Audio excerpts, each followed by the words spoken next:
Welcome to Rightside Radio. I'm Amy Beth Shaver with Allison Sinclair and JP, ready for a fabulous Monday.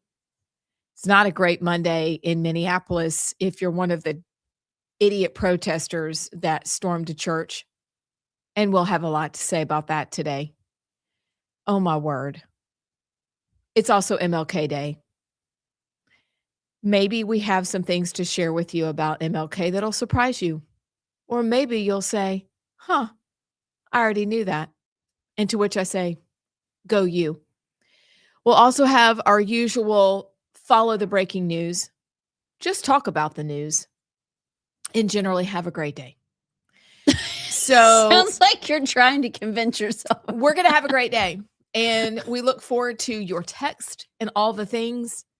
The thing I'm trying to convince myself is to forget the fact that that hole that Chris put through the ceiling of Emmy's closet is growing bigger.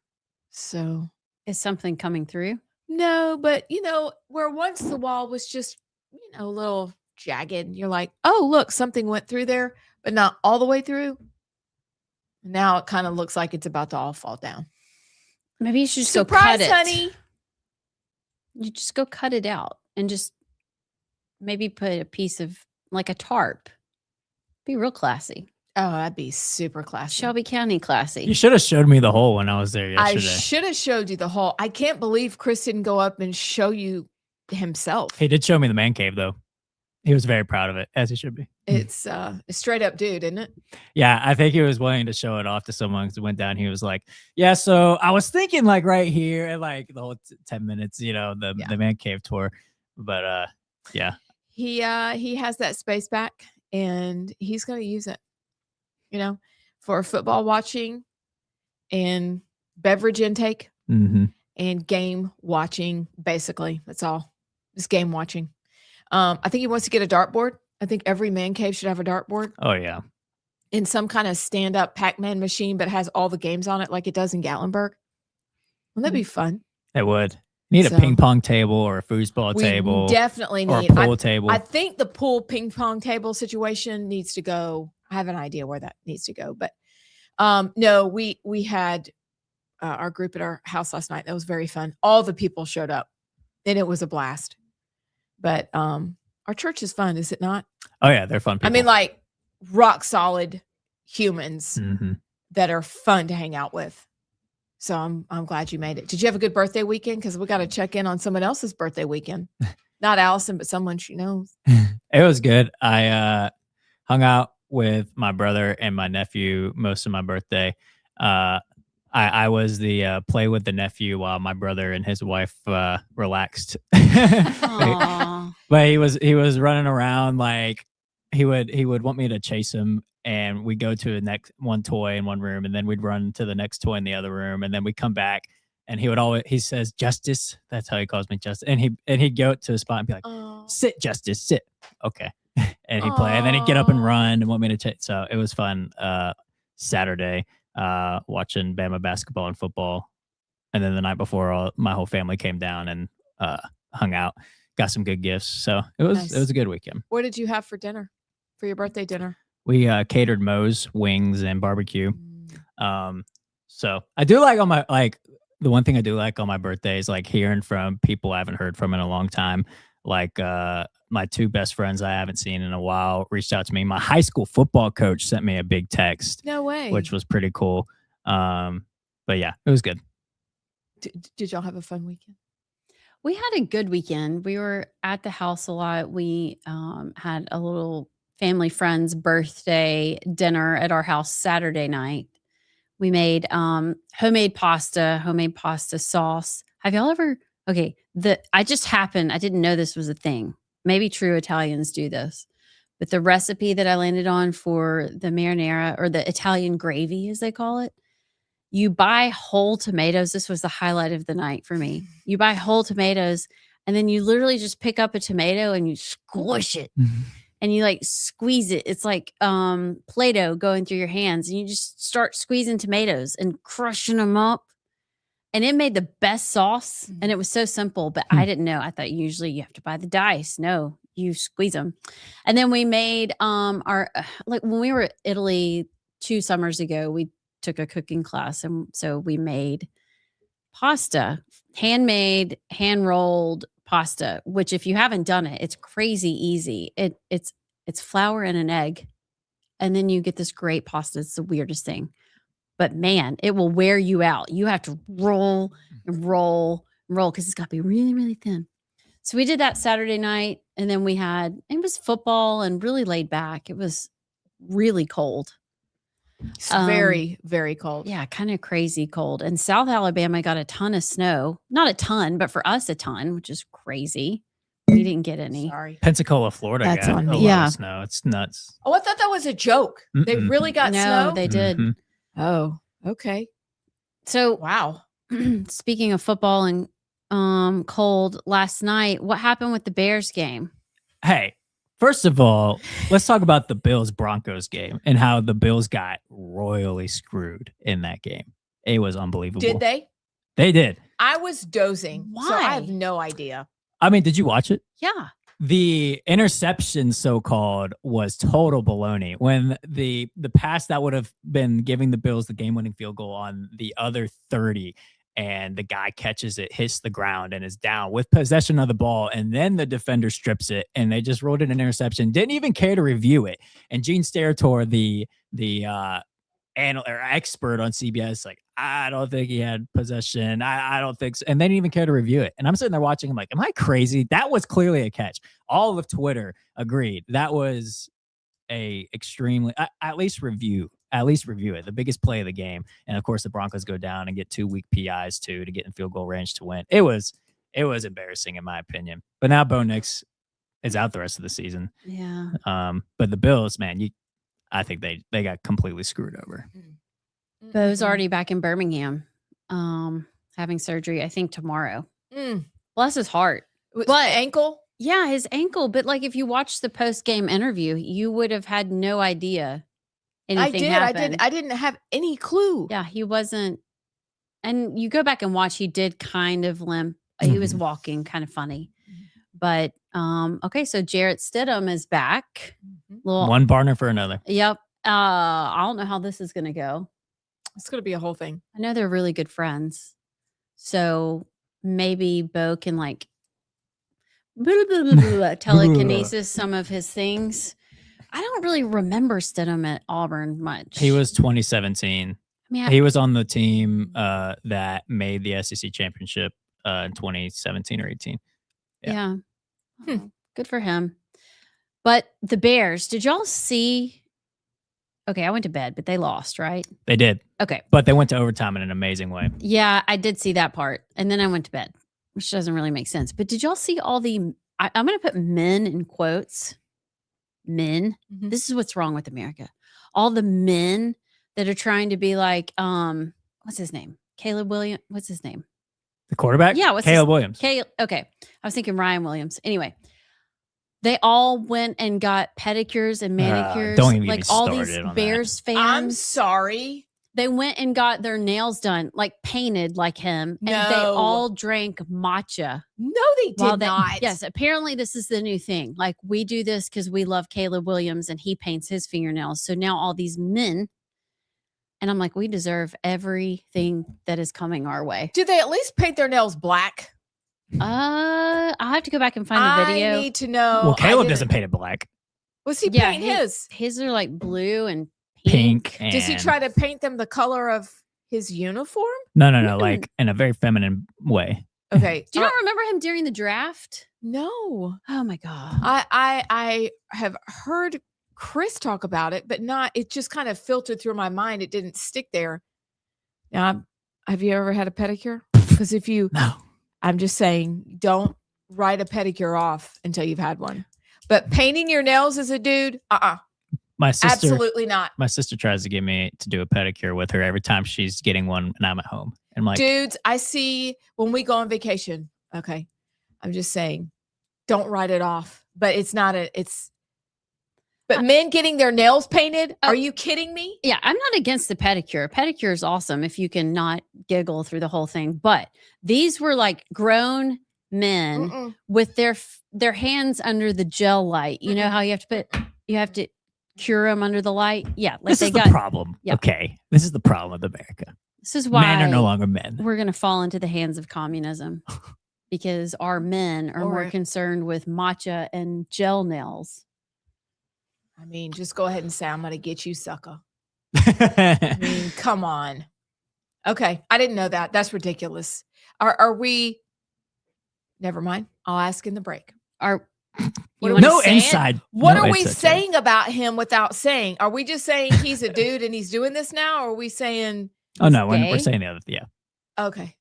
Allegedly. I don't think he's gay, though.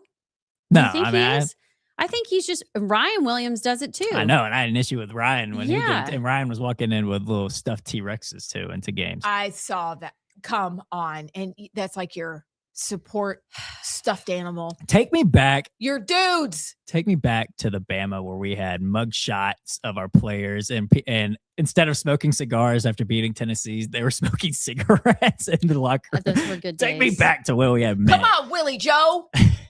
We miss you. And why? Okay. I'm starting to think about how it's like they all sign. Maybe it's when you sell your soul, you have to start being gay or dressing gay. Like, look at Joe Burrow. Oh, he looks ridiculous. Such a cute kid. And now he is dressing in like pink, puffy, footy pajamas. Look at Cam Newton. I don't know what happened to Cam Newton. I think he hit his head one times too many. One time too many. One times. One times one. Right. And she just went to Auburn. Where you go? All right, let's take a break. Do we have a montage today? Yeah, we got a montage. And I think maybe we'll get to that after the break. I don't know. You guys stick around. We'll be back.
Welcome back to Rightside Radio. I'm Amy Beth Shaver with Allison Sinclair and JP.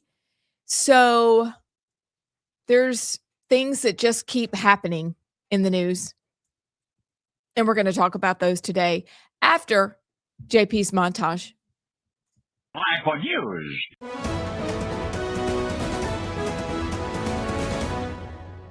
This is unacceptable. It's shameful. It's shameful to interrupt a public gathering of Christians in worship. But there were folks who will say, I have to take care of my flock. okay, but listen, we live in there's a constitution and a First Amendment to freedom of speech and freedom to assemble and protest. We're here to worship. We're here to worship Jesus because that's the hope of these cities. That's the hope of the world is Jesus Christ. We're here to arrest a child sex offender. And you guys are out here honking. That vehicle right there is honking and impeding our investigations while we're trying to arrest a child sex offender. That's who you guys are protecting. Now people are much more accepting about people of faith. I'm actually in meetings with executives all the time, and I'm hearing things I've never heard before, which is, we need to find content for people of faith. They're underrepresented. And I'm like, yeah, that rings true. So it's growing rapidly. To put King and Kirk on the same footing is an erroneous thing to do. While Kirk actually lived out the values that he talked about publicly, Dr. King did not. We know that Dr. King was involved in orgies, he liked to sleep with prostitutes, and that according to his best friend Ralph Abernathy, he even beat up a few women. While Charlie Kirk believed in the fundamental tenets of the Christian faith and the virgin birth, that Jesus resurrected from the dead and the literal existence of heaven and hell, Dr. King didn't believe in any of those things according to his very own writings. You know, You're saying I Have a Dream was written by him? No. He didn't write his own speeches. This is common. This is well-known history. So I Have a Dream speech wasn't written by Martin Luther King? No, he didn't write his own speeches. He might have written Letter from a Birmingham Jail because he was actually in the Birmingham jail, but I'm not, completely confident of that. If he wrote Letter from a Birmingham Jail, he was plagiarizing his own speechwriters. Good times. Neat. How about that for a Monday? I'm scared to speak. Cash Like, mail. I How didn't know about we that? were going there. I'm just as shocked as the listeners. Unfortunately, I think it's true. I think a lot of what was just said is true. We don't get that side.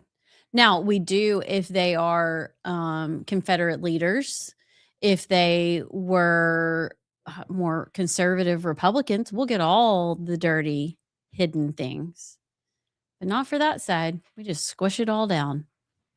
Holy cow. Yeah. Here we go. So in the 4:00 hour, we'll talk about it. It's a subject that I started off on a couple years ago, and I'll tell you why when we get to the 4:00 hour.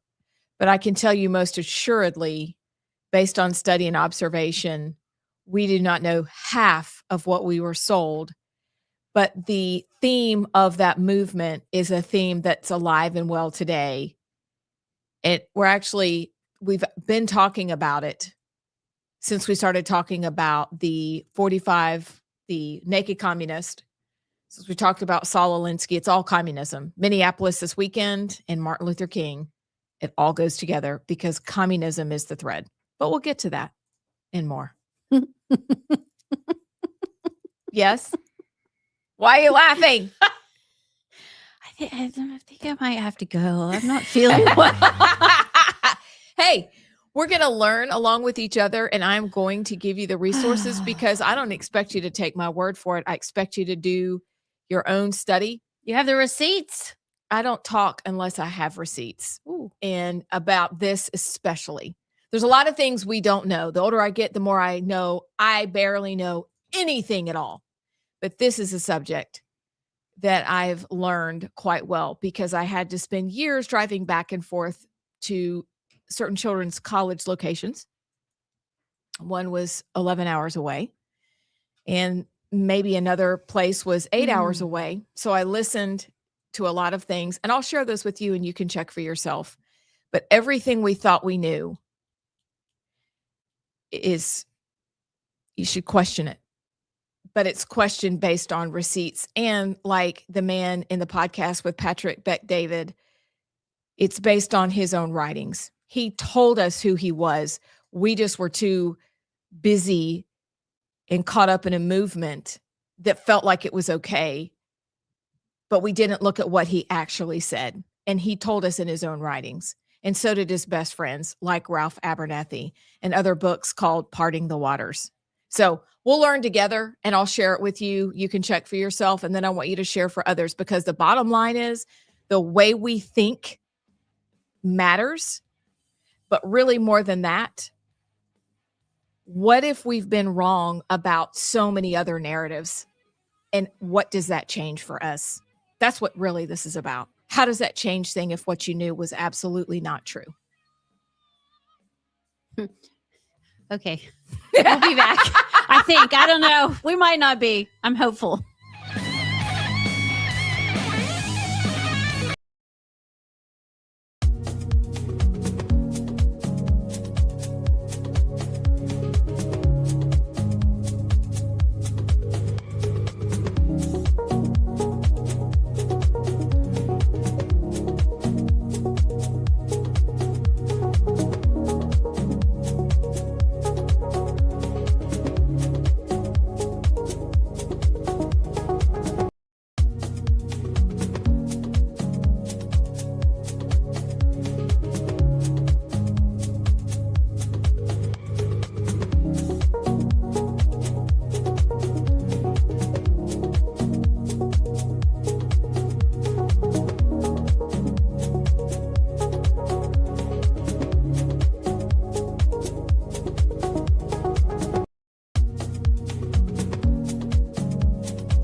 welcome back to Rightside Radio, where we're just upsetting the apple cart left and right, which is fun. We're saying the quiet part out loud. That's what we're doing. I'm Amy Beth. She's Allison, and he's JP. So did y'all see what happened in Minneapolis this weekend? And were you surprised that it was a church that the communist sympathizers interrupted? No. I'm surprised they haven't done it before. But my immediate reaction was a little Rolodex in my mind back to, remember the Muslims crying because the guys just held up bacon? And that was a huge, huge, we called a press conference. They went to jail. The guys eating bacon were thrown in the slammer. And this went on in this Minneapolis church. And JP, we need to play the full clip of what they say when they go in. It is so uncomfortable and so rude and so disrespectful. Yes. It is like, I can't believe people can sleep at night, but it's where we are, because every good Marxist, every good communist knows you have to rid the people of any religion, of any hope outside of the government, outside of the collective, outside of something bigger. And that is why this whole thing is not about ICE. It's not about conservatism. It's not about the right or the left. It is about Christianity. It is about Jesus. It is about a hope for the world that is bigger than what they are offering. And they have to put that out. And so now they've taken to intimidating and taking over religious gatherings. I don't know what kind of church it was. Do y'all know? I don't either. It's It doesn't a Southern matter. Baptist Convention Church. Really? Mm-hmm. That's what I saw on the socials. But they just mocked. They stood outside and mocked everybody walking out. Look at them running. Look at them fleeing. That's exactly what they wanted. And they want people to feel shame in their beliefs and for believing in Jesus Christ, and to dampen any spirit we have left in us. I don't know if it works. The pastor was awesome. He was incredible. So do we want to play the quick clip with Don Lemon and the pastor in full before continuing on talking about it? The pastor inside or the parishioner outside? Inside. Yes. And then I would love to play a little bit after we talk about Don Lemon and his hideousness with the pastor. The pastor was a boss. I would love to play a little bit of the guy outside for a reason I'll tell you after we play it. But let's play that first. Well, wait, can we play what they did when they walked in first? I don't think I have to pull that I think I texted that. Okay, I'll send it to you again, but go ahead and play, because I think to set it up, I don't know. I'll send it to you again. Today. My word. But you have the longer clip of with the pastor. Yeah, and Don Lemon, yes. Okay. Unacceptable. It's shameful. It's shameful to interrupt a public gathering of Christians in worship. But there were folks who will say, I have to take care of my flock. okay, but listen, we live there's a constitution in the First Amendment to freedom of speech and freedom to assemble and protest. We're here to worship. We're here to worship Jesus, because that's the hope of these cities. That's the hope of the world, is Jesus Christ. I want to be very respectful. Please don't push me, though. We're here to worship Jesus. Yes. That's why we're here. Yes. Okay, that's why we're here. Okay. That's what we're about. Don't you think Jesus would be understanding we're about and love these folks? We're about spreading the love of Jesus. But did you try to talk to them as a Christian? No one is willing to talk. Okay. I have to take care of my church and my family, so I asked that you actually would also leave this building. You don't want us to chronicle what happened? Unless you're here to worship. I'm always worship. I'm a Christian. We're here to worship. Yeah. We're here to worship. Okay. Thank you very much. So weaponize that empathy. Don't you think Jesus would want us to love? Oh, I'm a Christian. Did you talk to them? Did you try and have a conversation with them? And when we play what they were doing when they came in, you will be appalled. No, you can't. They don't want to have a conversation, but what do? They throw it back on you. Every time. So here I have the clip of them mocking the churchgoers outside of the church. If we want to go ahead and play that too. Okay. Renee good! Renee good! Renee good! Renee good! Justice for Renee good! Justice for Renee good!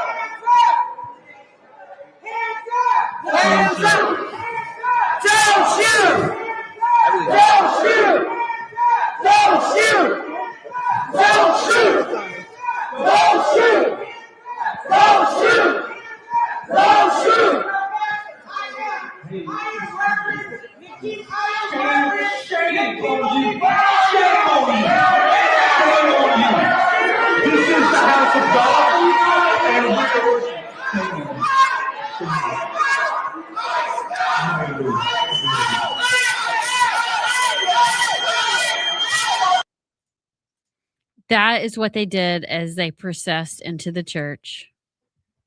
That white liberal woman blowing a I mean, I I would like to punch every single person in the throat. I don't know if that's very Christian, but It is. they need their butts kicked. It is, because they came in, first of all, they broke the law with the FACE Act. You're not allowed by law to do what they did. Then they came in and interrupted the service, which was rude and crude and completely unacceptable. And so it's every right to Jesus flipped over the temple tables. It's okay to be furious about what happened because they're lying about Renee Good in the first place. And they went to a church because her ex-stepfather, right? Yes. Went on CNN last week and said maybe this wouldn't have happened if she had been walking in the Spirit. So they had to go right to the place where they thought they could get her and get them, which was in the church. But it is, I don't think, a bit wrong to be confrontational. Somehow we have this turn the other cheek mentality, and not us, but other people think turn the other cheek, and that's not what it means at all. Because turning the other cheek in Jesus's time, if somebody hit you with their left hand, they slapped your face, and he said, turn your other cheek, that person would have to slap you with a hand that would make you an equal to them. So we have the complete wrong idea of what turn the other cheek means. Jesus said to do it, but do it so it shames the person doing the evil thing, not you. So then that leads to the question, how can we behave like the pastor who was calm, who said what they needed to say? He didn't lose his mind. That was also excellent. But then what are we going to do in our churches? Because if we think that's not going to happen in Alabama, we're wrong. I mean, don't you think? Right. Because then that's the other thing. We had that question for the rest of the afternoon is, what about us? How would we behave if that were to happen to us? Because it's just as likely, probably in a place you go, oh, that'll never happen there. Yes, it could. And then that's the part that you go, oh. It's communism. Right. It's communism. That's what they do. Well, there is a thing as righteous anger, and it's biblical. And I think it's important for Christians to realize that this is like, we're in a war with these people. They don't want, they want to remove God from the equation. And that's why they invaded a church specifically. So I don't think Christians need to have the soft, squishy response. I think that pastor's response was perfect, like you said. But we have to defend the house of God from being invaded from people that hate God. It's one thing for people to come to church to actually learn about God. It's one thing for people to invade a church to attack God and to attack Christianity like that was. This is a spiritual war that we're in. And I think it's important for Christians to realize that, because this is not about immigration or politics. This is about God, and they want to attack God and those who believe in God. And that's why, like Don Lemon, gaslighter in chief, who said, that I'm a Christian. You're gay. You're a gay man. I think he's lying. He may claim to be a Christian for his own, so he can use it against other people, but he's not a true Christian, because he doesn't bear the fruits of it. But it is wrong, and it's an attack on Christianity when stuff like this happens. No. I wonder, okay, so let's go back to our interview with James Lindsay. And all that was, I'm not touching you. I'm not touching you. I'm not touching you. I'm not touching. They're trying to get a response. What is the correct response as that pastor? If say you don't have a leader up front to speak with a microphone, it's just you're in a crowd and that happens. What is the correct response? Like, how do we handle that? I think it's the man outside in the snow who gave an interview to Don Lemon after. It's the people getting up and walking out. However, I do think there's time, and he's right. The real deal is to get us to respond. But we are reaching a point where I know several churches where there's armed security and plainclothes security, that if fights were to break out, that's not wrong either. Because at some point, as much as I agree with James Lindsay, and I completely agree with the point of communist agitators, at some point, you have to put the bullies in their place. And we learned that with one of our children. And we paid for it. But we've always told our kids, there's going to be a time when you have to fight back. And this child did fight back. And it was the right thing to do. So if they had continued and if they hadn't left, like the parishioners were so calm and they got up and they walked out. I thought that was fantastic.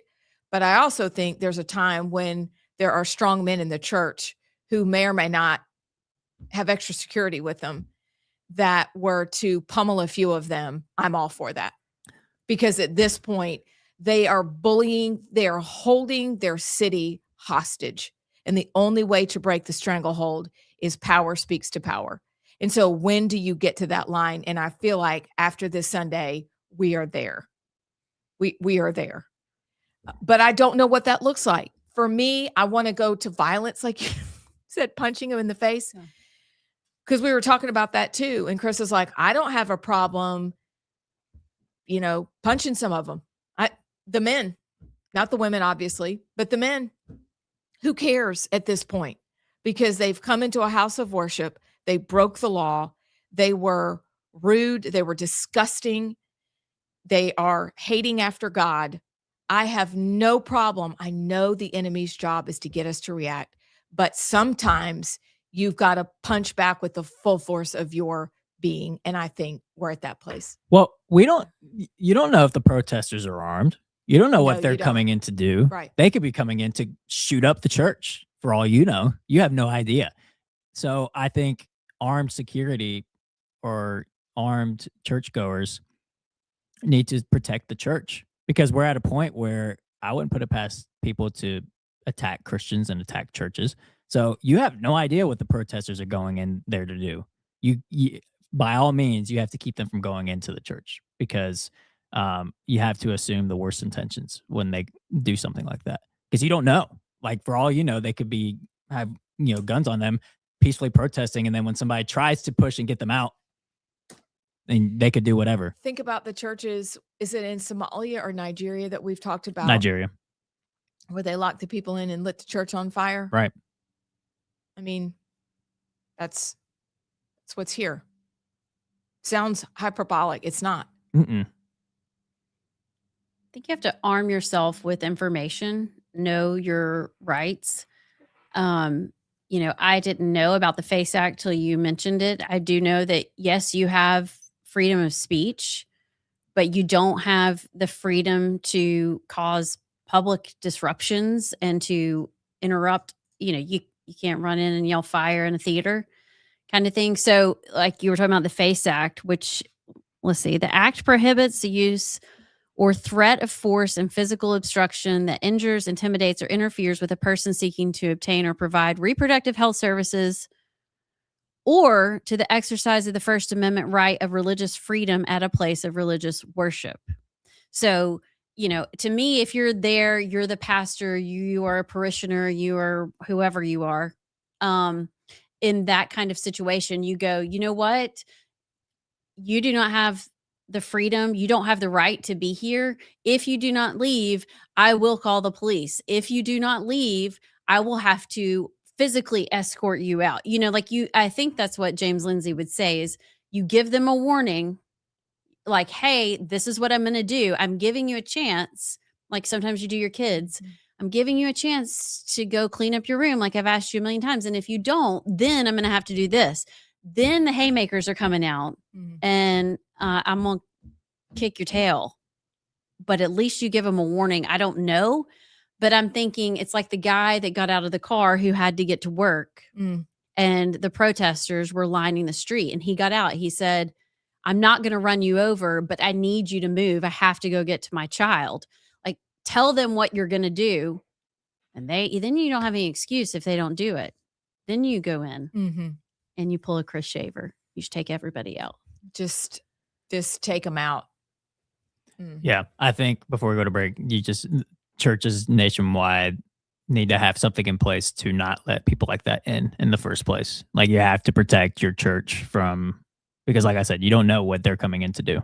So we have to, as churches, you cannot let people like that in to begin with. You have to have the proper precautions in place to keep it from happening. Yep. I can't stop thinking that none of those people went to jail, but the guys eating the bacon did. Yeah. It's like upside down world. We'll be back.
Welcome back to Rightside Radio. I'm Amy Beth with Allison and JP.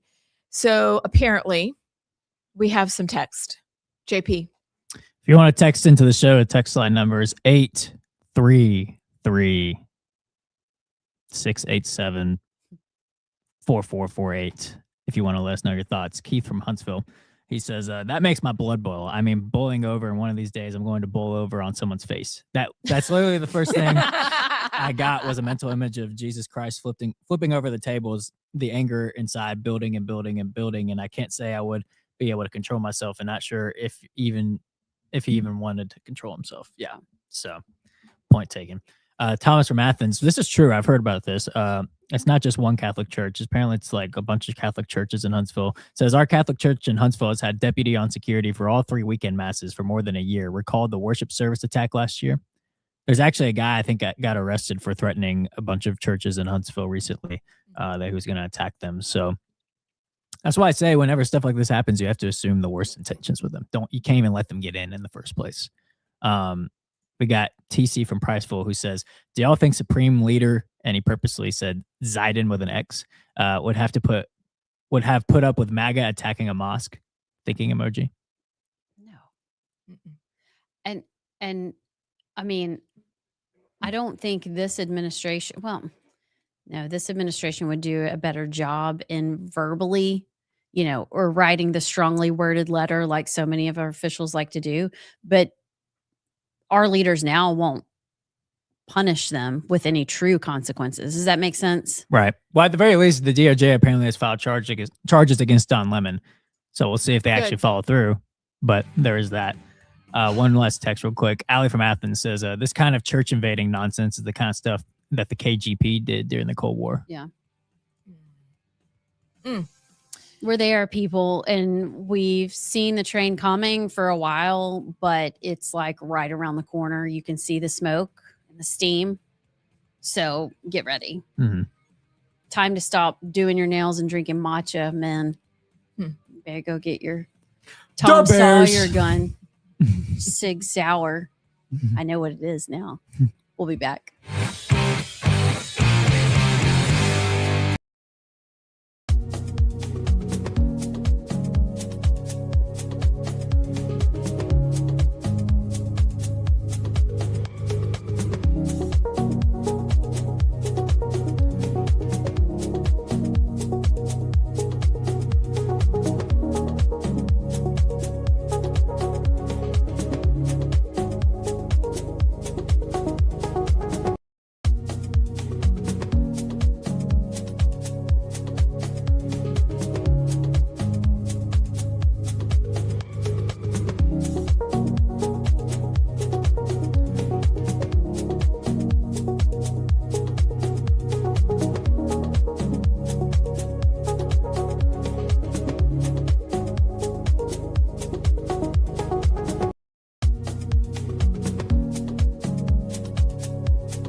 Welcome back to Rightside Radio. I'm Amy Beth Shaver. We are in between that lovely peanut butter and jelly sandwich. Okay. On one side, we have what's happening in Minneapolis, aka communism. What would you do? We'd love to hear from you. Like literally, if you were sitting in that church service, what would you do? We're going to interrupt that for a moment, that thread of communism, for news. And then we're going to go right back to that peanut butter and jelly sandwich of communism and talk about MLK on this MLK Day. And I've sent some resources to JP, and we'll post that later because it does us no good if we know something and you don't. We're learning together. But first, in Alabama news, something big happened yesterday. Saturday. Or yesterday, if your days are backward. Or if you didn't hear about it till Sunday morning. Exactly. So it might have been yesterday for you. What happened? Well, oh my gosh. Have y'all seen the lady that does the videos, the Donald Jaquavius? I love her. John Quavius. Donald John Quavius Trump. Okay, we're going to get her on the show. I love her so much. She's so funny. We just have to tell her she can't cuss that much. Yeah, she does cuss a lot. She's funny. But Donald J. Trump endorsed current Alabama Congressman Barry Moore for his Senate race. In his Senate race, he's running for Tommy Tuberville's seat against current Attorney General Steve Marshall, Jared Hudson, Morgan Murphy, Rodney Walker. I think those are the 5 in the race. I don't think there's anybody else. Of course, qualifying doesn't end until next Tuesday, so who knows? But a big endorsement from the Trump administration and from Donald Trump endorsing Congressman Barry Moore. You think that changes the race in any way? I think it does a few things. You know, if you look at the polling, Steve Marshall, I wish I had the numbers, but Steve Marshall's clearly ahead. Probably let's see if you can find that. There's one that came out recently. In the low 20%. I want to say Barry Moore was maybe at like 12%, Jared Hudson at 8%. What are you seeing? So this is from the New York Times has compiled like all of the most recent polls, and the poll it was from the Alabama poll, December 15th through December 18th had Marshall plus 17. But then right below it, you got the Qantas poll in October that had Hudson plus 3. But all the others throughout the year, I'm seeing Marshall plus 21, Marshall plus 23, Marshall plus 8, Marshall plus Marshall poll wise has been the clear leader. So actually, this is a genuine question. I think it's good to talk about of like the weight of it. Pretty much like, is that just the race now? Now that Trump has picked an endorsement, like is up, that's it. Barry Moore's crowned the winner, or is there a bit more nuance to it? You know, is there people locally in Alabama who don't put as much weight on, because these are people, I guess. You see Steve Marshall, you know, he can come to an event and speak or something. Like these are more real people to you. And so I wonder, in the local, like the statewide races, do the voters put more weight on, you know, what they think of each candidate individually, or do they like Trump so much that whoever Trump endorses, that's just going to vote? They're just going to vote for them. I know there's a lot of uninformed voters who don't pay as much attention, and they just see the ads on, you know, the commercials of Barry Moore getting endorsed by Trump, and they're just like, oh, I guess I'm voting for Barry Moore. But I wonder, are there a lot of people who like maybe personally know Steve, or maybe seen Barry Moore speak or somewhere, or maybe seen Jared at an event, and that holds more weight than a Trump endorsement?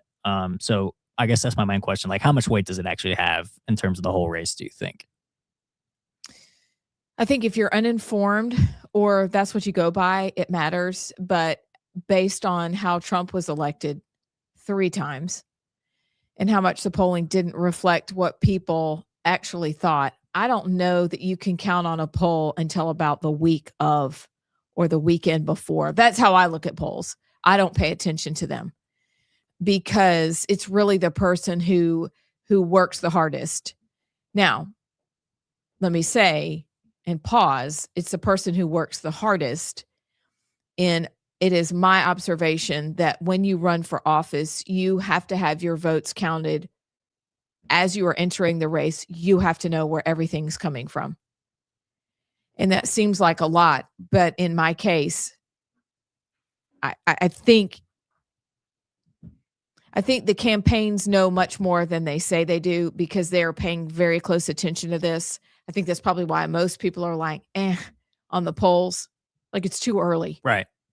Are you talking about the polls or the endorsement? I think I'm talking about the endorsement. The polls don't matter that much. And I think endorsements in Trump, I see the polls and the endorsement the same way. Okay. Yeah. Well, what does that actually mean? So he endorsed him. Has that helped in other races? Some of them, not all of them. So I see them both the same way. I think it helped Barrymore because actually for being a congressman, he had very little name ID across the state. Mm-hmm. So for some people, I don't know if it helped, like tremendously, but it does help with the name ID part. He got a lot of free bumps from that one. However, I will say if you look historically at Alabama, especially the Senate race and endorsements, Trump endorsed Luther Strange, Mo Brooks, he took that back, endorsed Katie. The Senate race is very, very weird and has been. So I don't think this is the end of the race at all. I think Barrymore still has some hills to climb. He was the first congressman to come out in support of Donald Trump. I mean, even before I was any of us probably, I saw him coming down the escalator and I laughed. I was like, well, this will be entertaining. And then voted for Marco Rubio in that primary. But so he has been with President Trump from the beginning. There is no doubt about that. And Barrymore is definitely the congressman that pulls the rest of our delegation in the House right. Yeah. And so he has all the right Trump. He's checked all the right Trump conservative boxes, but Steve Marshall has a huge jump on him in the polls, and Jared Hudson is gaining a lot of support. And a lot of big donors are starting to kind of come out and recognize him, and he's just kind of clawing his way up as well. So I definitely don't think this is the end, but it does make it more interesting. I couldn't believe Trump came out this early with an endorsement. He doesn't like to lose.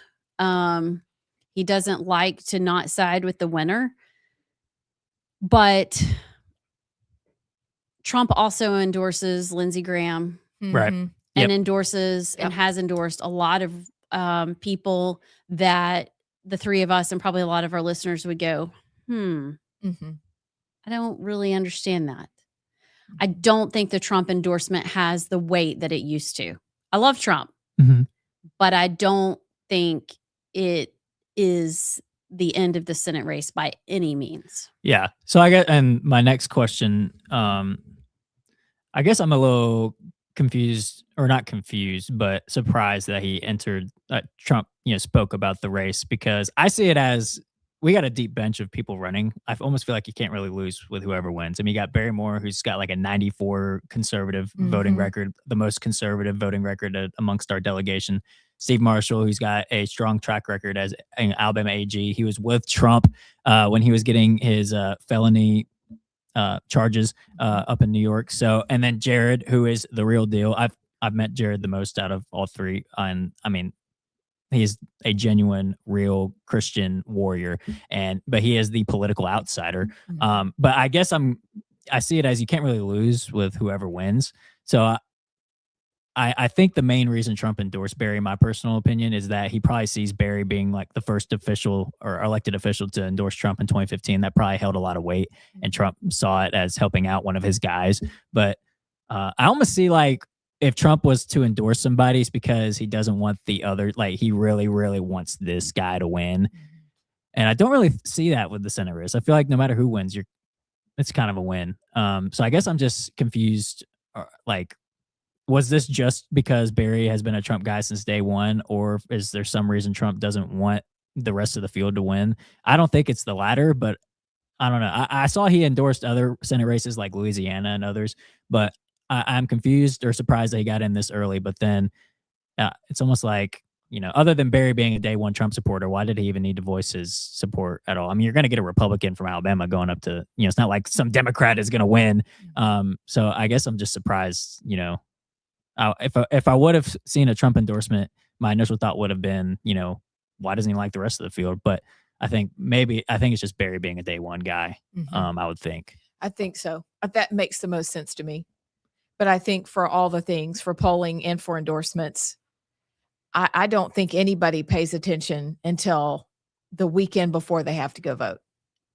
So I think that's when it would have been interesting. But I think you're right. I think it was, he picked me first. I'm going to go with him. He's my guy. I like him. Even though you're right, we have a deep bench. So it's going to be an interesting race, I think. I really do. I think there's always more going on behind the scenes than and I think there's a lot of money that's tossed around in these races, even in a Senate race, and a safe Republican. People are very strongly in one camp, especially if you're a Steve and Barry. Their people are very staunch in their support. DC, all the PACs, don't think that the Senate and the other senators and all the political people up in DC aren't involved in this as well. They have who they want to be working with and who they don't. I think it probably came down to finagling some money. And anyway, I think it's probably a DC behind the scenes kind of thing for whatever reason. Maybe, I guess you could take it either way. Either Barry is the staunch conservative that we have to have up here in the Senate to fight with Katie Britt, or you could say maybe the other people are more and they're scared of getting a true conservative up there. That's the other thread to pull. Maybe somebody like a Jared who's a political outsider isn't so easy to be. Control. Yeah. Control. That's a good point. Really good point. I don't know, but I'm just always trying to think through what this is. I don't know how you can say Barry Moore isn't a conservative, but maybe there's a reason. I don't know. I was just as shocked as you. How much does it cost to run for Senate these days? Oh gosh. A lot. Oh, I mean, can you give a guesstimate? How much will be spent from all the candidates in this? I mean, several millions of dollars for all 3-5 of them. I mean, 10, 12, $15 million. I don't know. It's gotten ridiculous. And the Mike Durant, Mo Brooks, Katie Britt one was insane. That was insane. And just remember how that race went. I mean, Mo Brooks had the Trump endorsement even before. Y'all remember Mike Durant was way ahead in the polls. Way ahead. Came out of nowhere. Well, nobody knew who he was, but he was leading in the polls. All that happened with him. Mo Brooks got the endorsement. He lost the endorsement. And Katie Britt literally came out of nowhere. Well, except for like 9 million billboards across the state. So we all knew her name. And she ended up winning. So I don't think these Senate seats are weird. I don't think it's over at all. Yeah. I think the main weight it has is the TV ads of, Barry Moore saying he supports, so that the non-informed regular day, people who pay attention to Alabama politics will see that and go, oh, well, thanks for telling me who I'm voting for. Okay. But I think the people like us who are really informed, I don't think it holds as much weight. Agree. Yeah. Agree. We can make our own decision. It will be interesting though, because this is where it's been pretty amicable up until this point. I don't know. Might start to get a little dicey. It might start to get a little dicey. So watch out for that. Fussy. And I'll just say, don't believe everything you read or see. Just don't. Just do your own homework and dig in. Don't. What she said. We'll be back.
Welcome back to Rightside Radio. I am Amy Beth Shaver with Allison Sinclair and JP, talking through this recent endorsement and what that means.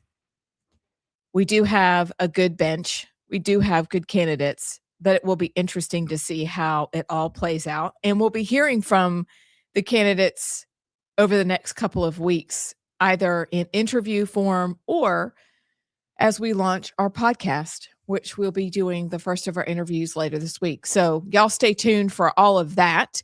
Stay tuned for the 4:00 hour. We're going to continue to stir it up because it's fun. Also, because we respect your mind and we want to talk about those things. But in Alabama news, did you guys see and I'm going to say her name wrong, Ayan Hersey Ali story? I don't even know who that She is. wrote, okay, so she's from Somalia. She's the woman who's been very outspoken about Islam and really female genital mutilation. Okay. She wrote a story, actually, an op-ed for 1819 over the weekend. And I happened to see it, but it was that Alabama in the legislature has an opportunity to come up with a bill where there are states that already have FGM laws in place. We don't. And so her op-ed was making sure that we knew we're just as vulnerable as other places. It's not just Michigan. It's not just Minneapolis. It's other places around the country that we need to make sure that young women that are here from other countries are not put at risk for female genital mutilation, which sounds horrific. It's something that she talks about in that op-ed, but I didn't know if y'all had seen it. It's alarming. But we have an opportunity, and I hope that our leaders will take it. So that caught my attention, and I figured it would catch yours. So That is, yeah. You almost think of it just like not in Alabama. yeah. I mean, kind of like nobody's going to ever come into a church in Alabama. I notice a theme here. What's the theme? We're always like, oh, not in Alabama, but it's in Alabama. Yeah. Well, she mentioned that, and it's an interesting op-ed. It's not very long. It is alarming. But when I saw her name, her book is basically her autobiography. It's very interesting. She's done a lot of good. She actually, maybe she was an agnostic at first. I can't remember, but she's become a believer. And so she has an amazing testimony. It's just been over the last 2 years that that's happened. But she's been very outspoken, and I very much appreciate her. But I hope our leaders will take the opportunity to safeguard our little girls. Truly. Only there was a legislative session current. Oh. Huh. Yeah. Maybe. We'll see what we can get done. Not very hopeful. Yeah. We'll be back.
Welcome back to Rightside Radio. I'm Amy Beth with Allison and JP.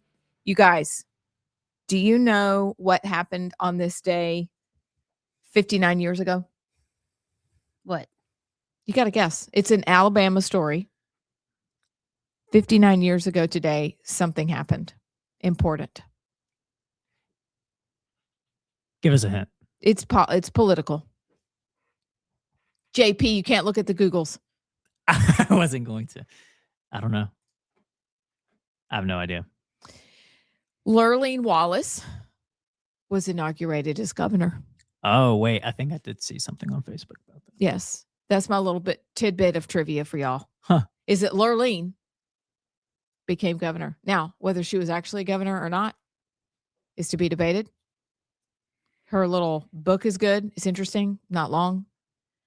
But when I was running for office, I had some friends recommend that I read it. But I had to share that with you today because basically we all know who was running the ship. Also, when she had cancer, they never told her she had cancer. So she died. I don't even know when they told her.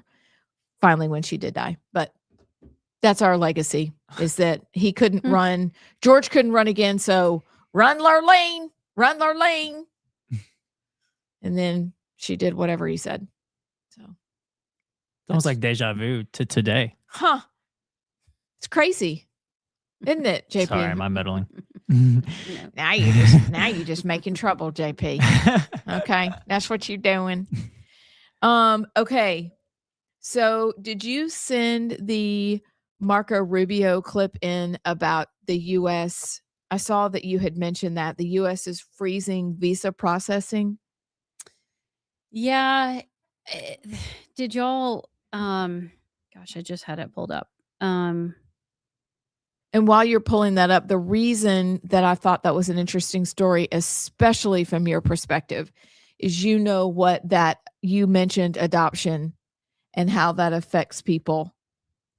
And I thought that your perspective on that would be a very interesting one because you've been there, done that.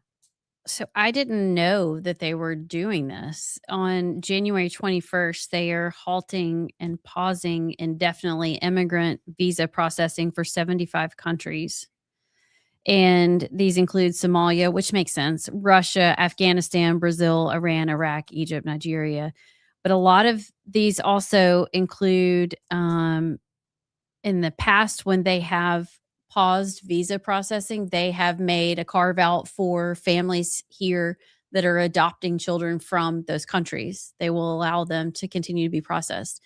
They're not doing this now. And it's scary because Lifeline Adoption Agency, which we use to adopt our 2 children from, you are familiar with, they have had all these kids stuck in China since COVID. All these families have been matched with kids during COVID 4, 5, 6, 7 years ago, and that is all halted.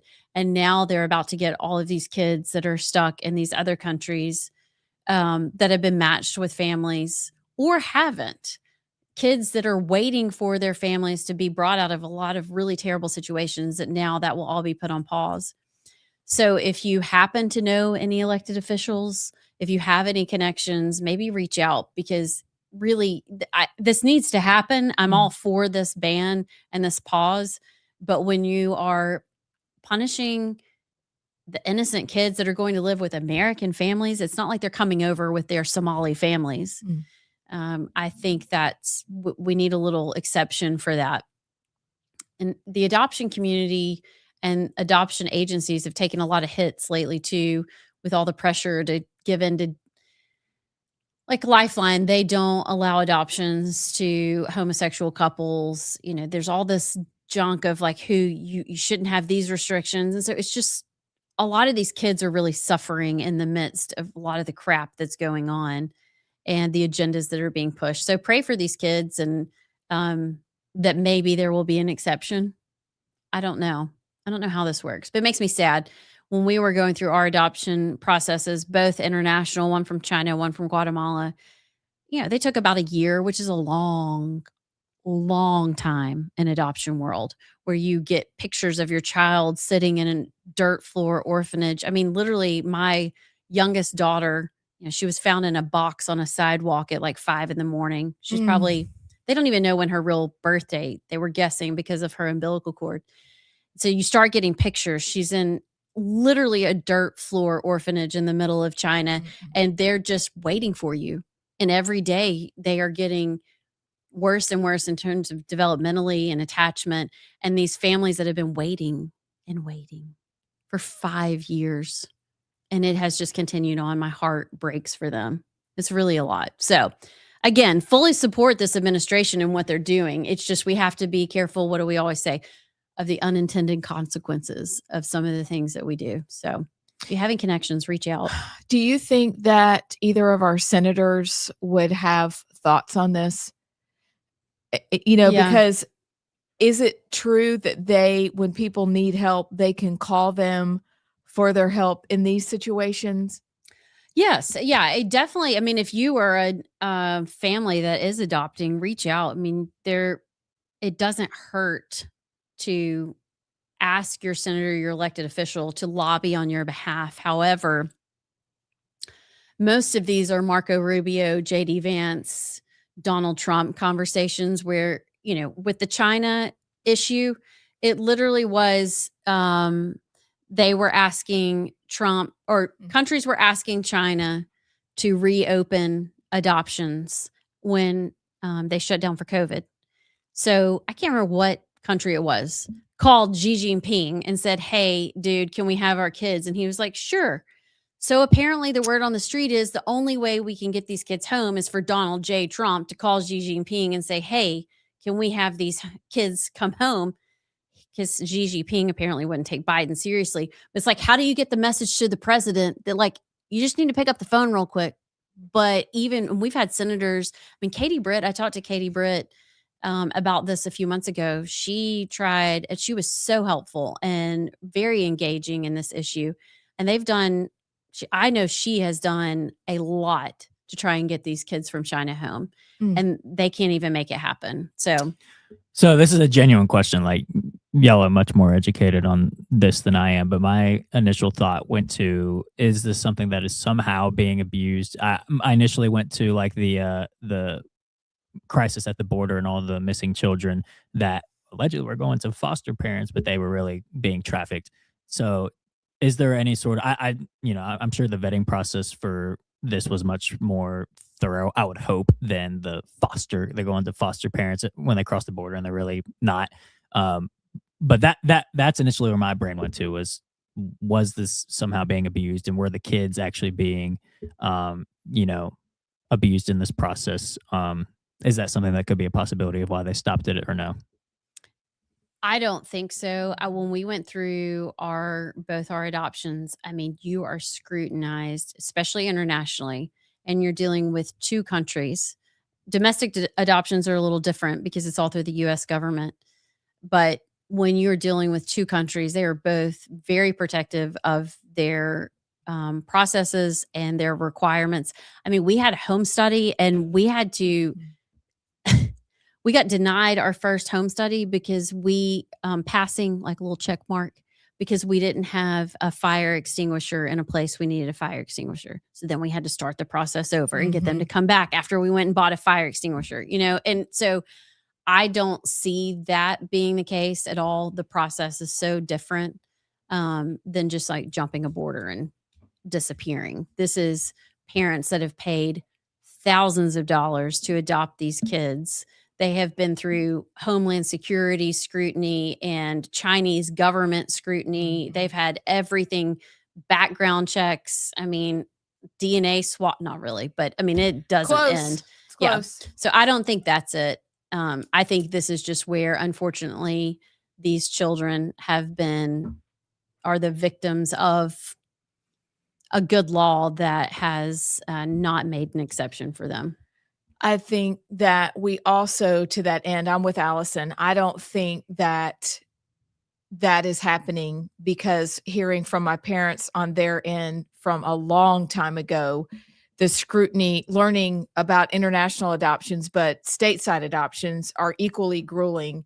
And those home studies and the studying your bank account and wanting to know everything about your life. My mom said they don't even check you out that much when you have a biological child. And so That's I true. can't imagine times 2, but she said it was just some points of it are just humiliating because you can't believe they're asking you these kinds of questions. So I think in this case regarding adoption, these parents are so invested, and in some cases they've met their kids Hmm. and they've had to come back home and now they're waiting. So both parties are devastated. Is almost unthinkable. So I pray that they can get this worked out quickly because the abuse is happening the longer you keep, especially the children separated that have already met their mom and dad. And so it's a heartbreaking situation. And I do pray that it can get quickly resolved. Really. But good on the Trump administration for implementing this. Mhm. That's Yeah. maybe not the bigger story eternally, but that is a big story. And they're saying they're going to be shut down indefinitely. Okay. Mm. I'm for it. It needs to happen. And at the same time, we need to be getting everyone out. Right. That's what I can't figure out. Is that really happening? I mean, the clip of the guy said, y'all are impeding us from going and getting a sex offender. I'm like, okay, that's great. We need to get them out. But like, there's 10 million more that need to go. So can we hurry this up? Right. Mm. Exactly. I mean, there was only 327,000 deportations last year, which is way, way, way below the mark of what it needs to be. Now, they've claimed that there's been a lot of self-deportations, although the poll or however they've determined there's been like 1 million or so self-deportations was anecdotal, and it was like a certain area. It wasn't a like, look at the Treasury Department. Look how many times we paid 1 million people and how many, they left. It was anecdotal. So no, I don't think they're happening at the rate they need to be. So Okay. That was very deep. yeah. When we Sorry. pivot, no, Pivot. I wanted to know because I knew that you had mentioned this. You had mentioned the story, and that is something that affects more people than we realize. Yeah. That's something that our Secretary of State has something to do with, but also our U.S. officials, and so that affects a lot of people. But beyond that, so thank you for that information. When we come back, before we get in lots and lots of trouble at 4:00, could we also have Allison and JP talk about the Natty tonight? That's you don't true. want to talk about it? The national championships tonight. Yes. Can you believe Carson Beck graduated 2 years Okay. ago? He looks That's like a a story. Okay. man Look, out JP there. just lit up for the first time Okay. today. Okay. When we come back, the Natty. We'll be back.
Welcome back.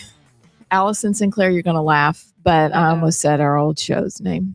I'm not going to. This is Rightside Radio, and I'm Amy Beth, and she's Allison, rolling through a Monday with JP. So we were going to get to the natty, and we will, but we had a few questions about adoption. I am adopted, and Allison has adopted, and we both want to answer the same question, which is, why wouldn't you just adopt kids? Read the text. Yeah. Very good questions. Very good. We shall answer. Clint from Athens said, what about all the kids in the U.S. that need adopting? Why would you adopt a kid from another country when there are so many here that need a family? I feel like a lot of people just look at it as a novelty. And then Mike from Florence just said, it's been a long time since I read or heard anything about it, but can you briefly tell us why people adopt from outside of the U.S.? So I'm not being funny. When Jesus said to take care of the orphan and the widow, did he quantify where they were or qualify? Yeah, I think he said specifically like southwestern United States, like from Arizona over to California, maybe up to like Idaho. Only those people. Save the I think it was like Proverbs 7 or something. It was Proverbs 107. Yeah. It said that. So here's the situation. You're already dealing with couples either who are unable to have children, biological children of their own. You are also dealing with, so I was adopted stateside, but you're talking about years of time to adopt and thousands upon thousands of dollars that you incur when you realize you are not able to give birth biologically. So you go where you are led. It is pure and simple. Where are you led? That is where you go, because the Lord made no such qualification. But the other ugly part of it is adopting in the U.S. is time consuming, and you have to jump through innumerable hoops. And yes, you can adopt out of foster care after jumping through innumerable hoops. So adoption, whether you adopt stateside or whether you adopt internationally, all of it needs to be shortened. The law needs to be written by people who know what they're talking about, like people who have been there, done that. We have some excellent adoption attorneys in Alabama. But in my opinion, you adopt where you're led and where you have an opportunity. But there's so much more. It is far too simple to say, why not just do it here? You go where you're led, and the Lord makes it clear where that's supposed to be. Yeah, I mean, I appreciate the question. I think it's a little simple-minded, but I grew up with a family who, and I don't know why they adopted, but they had 2 boys, biological, and they adopted a little girl from South Korea. And I just always, like, God, even in high school, didn't know who I was going to marry and if they would be open to international adoption, because you have to look at, like, they're not going to look like you. I mean, I have 2 brown kids and people stare when we walk in places. And so, but the Lord laid it on my heart in high school that was something that I felt like I was called to, was to adopt internationally. I don't know why. I would have adopted from the U.S. if I felt like that's what the Lord was leading me and Jared to, but it wasn't. And that's, I don't know why. I don't think adoption is for everyone. I do, Clint, to your point, think that especially in evangelical circles for years, adoption was kind of the cool thing. No, we are not all called to adopt. It should not be a guilt thing. It shouldn't be you're a better Christian thing, but we are all called to care for the orphans, the widows, and the outcasts. And so you're called to support those that adopt or pray for those that adopt. But for us, it was just, we felt like that's where the Lord was leading us. And I will say, adoptions in the U.S. are different. They are, I think, messier in general. You have a lot of birth moms, parents, families that are still involved. And it adds a component to adoption that makes it a little more, how would you say it? It's difficult. It's messy. It's very Just messy. plain old it's messy. Unpredictable. And I think you have to be equipped and aware. And that was something that I didn't really know about because I knew our calling was international. But afterwards going, I couldn't have done that. And God gives different people different capacities, but the uncertainty that comes with domestic adoption of there's certain times where the birth mom can come back and take the child, and which my parents really did worry about and had a plan. yeah. So you have to be prepared for that. And that wasn't something that we were prepared to do. So, well, Mike from Florence actually just texted in and said, that's actually what I remembered, but thought others should know. Our government makes it too difficult. It really does. And our ire is directed there, truly, because we could have kids in homes with a much simpler process, very streamlined if we really wanted to, but we don't. So the people who end up suffering are the parents who ache for children and the children who ache for homes. International is not cheap or simple. No. It's just a different version of what happens here. And again, Amy Beth, to your point, it's what is God calling you to? And we can't argue with that. You go with it. Okay. Didn't anticipate this one today either. Hey, just wait till we talk about next. Yes, I'm going to make my coffee. Let's go. We'll be back.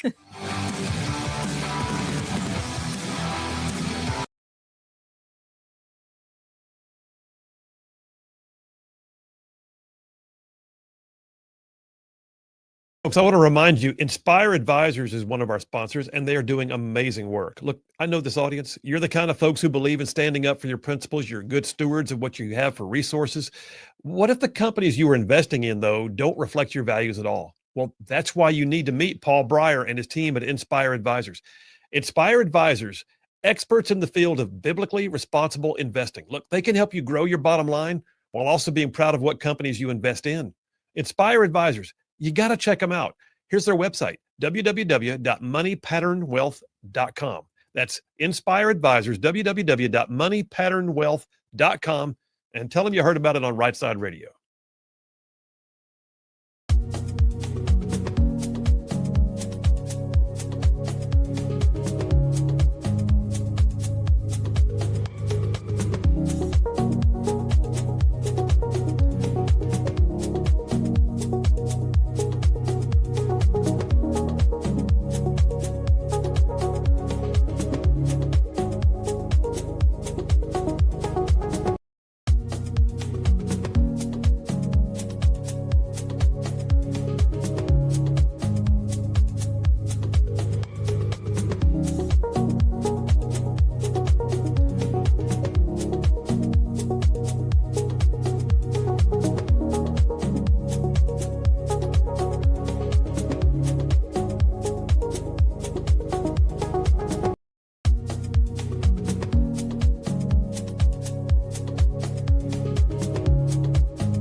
do that to us, JP. Can't Oh, handle wait. the truth. Allison and I jiggled the camera in the break. Hold on, we got to move.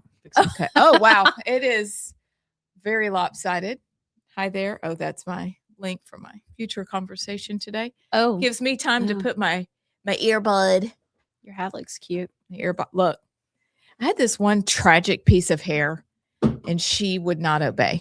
So Looks good.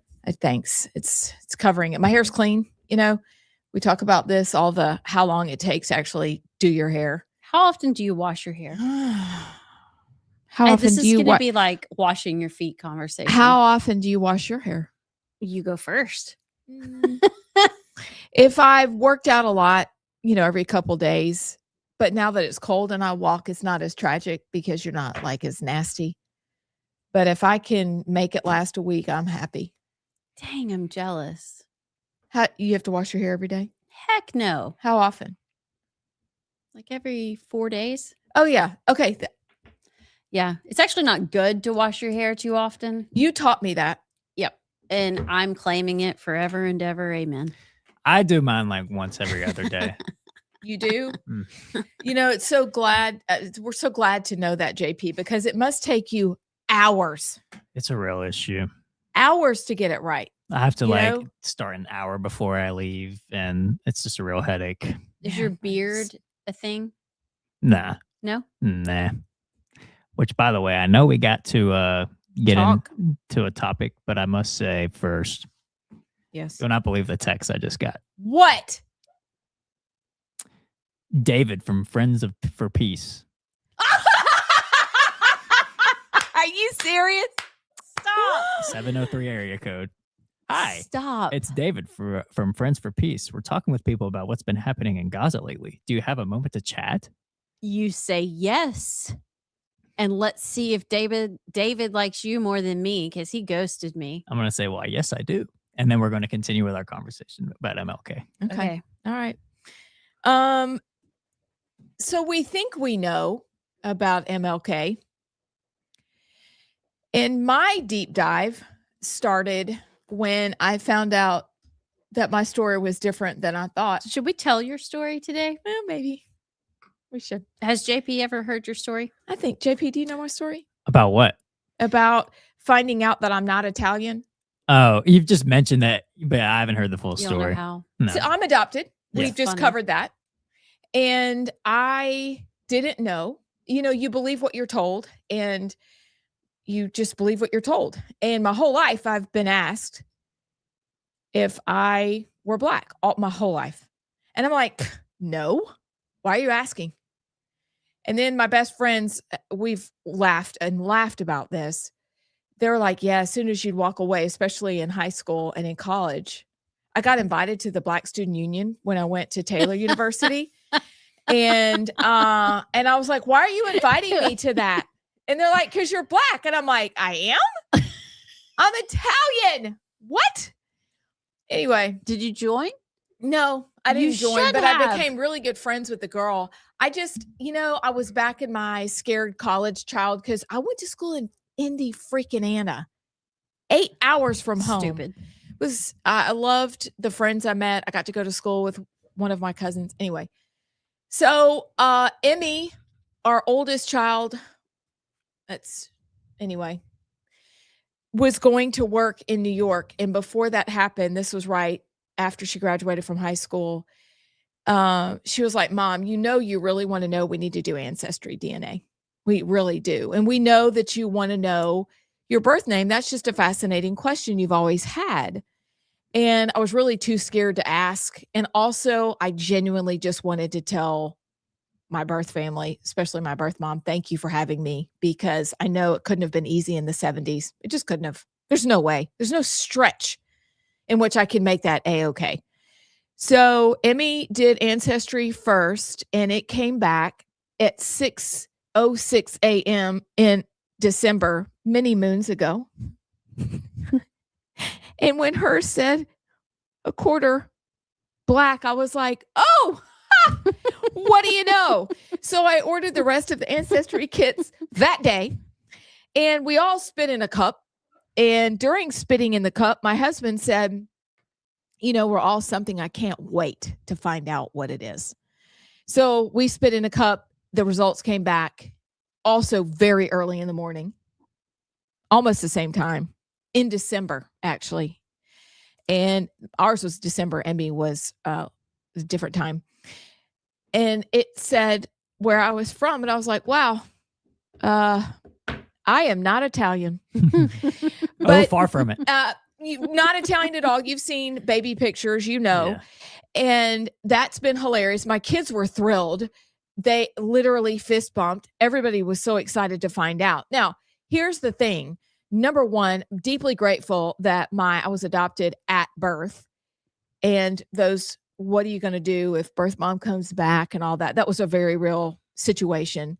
But I also came to find out that it's, there was fear involved in telling who I was and who the father was. And so as it turned out, that person never knew. They're not on the earth anymore. But she carried her pregnancy and hid me through her entire senior year of high school. No one knew, not even her own mom, until right before I was born. But when I did find all of this out, and we are in relationship, and that doesn't take away from the absolute love and appreciation that I have for my family. Like, God just expands your heart. It's like having more kids. You just kind of expand. But when people found out my heritage, because it changed, we even visited the country where I thought I was from, because I thought I was from there. And that was not true. Wait. We went to Italy because I thought I was Italian. Oh, I thought you meant like, okay. Yeah, we didn't go to Nigeria. My husband's like 3% Nigerian. I knew we were related. No, we he's look not. alike. Is he actually? Oh, I'm so serious. I've never done one of the tests, but he is. Sis, you got to do one of the tests. No, I don't want China to have my. No, you got to do it. Listen, You got to do it. I've done one without like DNA. It's just an app where you just plug in your name and it does Grave Finder, and it goes and finds graves and just goes down the line. I'll have to show you the amount of stuff it found in my ancestry for free. Do you believe DNA. it? Yeah, because it got it know. right. Like on its own, it got a lot of it spot on right. And I found out I pretty much descend from 4 countries of Germany, Ireland, UK, and Scotland. That's Yeah, a shocker. I can see it. Yeah, Same for Chris Shaver. yeah, but you ought to try it out. It's pretty cool. But See, anyway, because maybe you have a Grave castle somewhere. Finder? Maybe you have a castle. You don't know. I don't know, but Jared might have a castle in Nigeria. I think my dad may have a castle. So it's broken down Okay, I'm in a looking part this of up. England. But anyway, so when I found out my heritage, which I was very proud of and thankful for all of it, I was thankful for 2 things. Number one, my parents just raised me as a human, which is great. Didn't raise me one way or the other. But the second thing is when people found out that I had my birth father was Black. Do you know what question people ask me? what's that? I'm going to get in trouble for that. I'm not really, but I'm just going to tell you what people ask me. How do you do your hair? No. Something about MLK. Are you going to become liberal now? Oh, wow. And I'm like, what? Really? Oh, shoot. Yeah. And I'm like, well, that hurts me. That's what you associate with it. And that's not fair, but it's what people ask me. People will say the craziest things. You know, the mom being blonde. My mom's blonde, and people stared at us my mine's whole fake. life. Okay, but still, you have kids who don't look like you. Oh, yeah. No. They may act like you, but they don't look like you. People say things. So my whole life, people have said things, but that was the thing that people ask. And I'm like, oh, that makes me really uncomfortable. A, because it's kind of rude. Kind of. But B, then I started thinking, well, I really don't know anything. I probably should start with MLK because that's the best known person to dive into history. Let's just start there and maybe work backwards, maybe go forward. I don't know. That's when my fascination with all things MLK started, because I wanted to understand, and the conclusion that I've drawn after much study is that what we think we know about MLK is wrong. And just like all communist tactics because he was a communist. You can look at his writings and you can look at the people who led what he did. He was a communist, and what we think we know about him needs to be closely examined. And we will put up some excellent resources for you in show notes. But y'all, he loved orgies. He abused women. He started his own denomination after he was denied keeping in the Baptist denomination because he denied the virgin birth. He denied the deity of Christ. And he was not at all who we think he was. His campaign and all the things he did was led by a guy named Stanley Levinson, who was the president of the Communist Party USA. And the government followed him. That part is true. We know about that. But what we don't realize is that some of the things we've learned along the way are just, you need to check into Montgomery. That's all I'm going to say today. I don't feel like getting into that. But what we think we know is not true. And on the other side, y'all ask questions. I've got some books and some documentaries that I want you to dive into, because if they can lie to us about such an important figure, and his own writings are out there for you to look at, if they can lie to us about this, what else are they lying to us about? Well, I lied. I didn't know it. You did? Jared texted me. He's 3% Senegalian. Sweet. Not Nigerian. Okay. I got it wrong. I have so many question abs. I really do. I'm not sure I can ask them on the radio, but we're going to try and do it when we come back. We'll be back.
Welcome back to Rightside Radio. I'm Amy Beth Shaver with Allison Sinclair and JP.